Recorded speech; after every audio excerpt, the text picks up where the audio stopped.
Are you looking for a sewing machine presser foot that can help you with satin stitches, decorative stitches, and applique? If so, we've got just the thing for you. Stick around and I'll tell you what it is.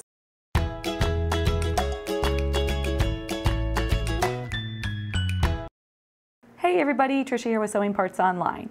So today we're going to take a peek at the satin stitch foot.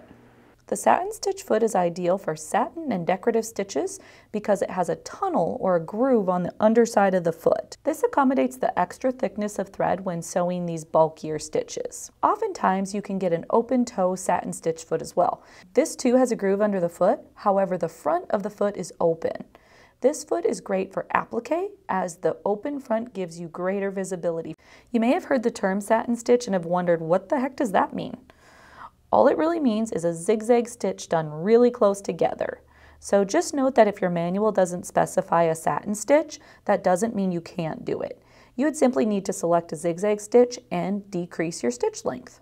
As you can see with my decreased stitch length, the zigzag stitches are really close together. If I increase the stitch length, it just looks like a regular zigzag stitch. Play around with the stitch length to achieve the look that you're going for.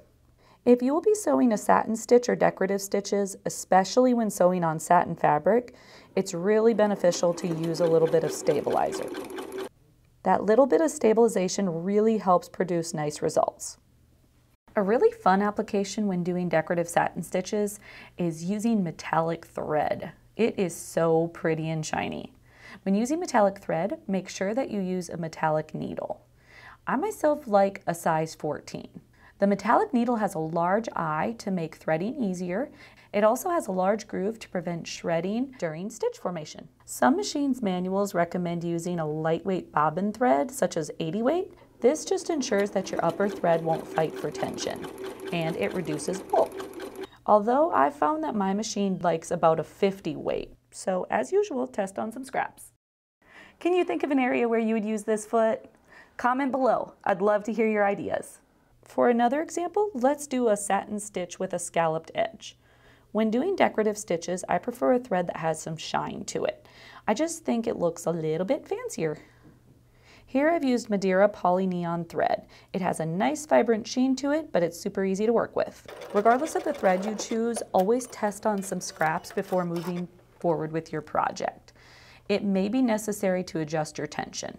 Once you've completed your scalloped edge, you can simply take a small embroidery scissors and cut around the design. You can have so much fun with these stitches. You can also use a satin stitch foot for applique. Although you can use the regular satin stitch foot, the open toe is preferred. As you can see, the open front really makes it easier to see what you're doing.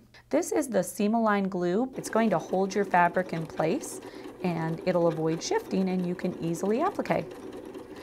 I just love this presser foot. There are so many different ways that you can use it. I hope that you enjoy it. Until next time, happy sewing everybody.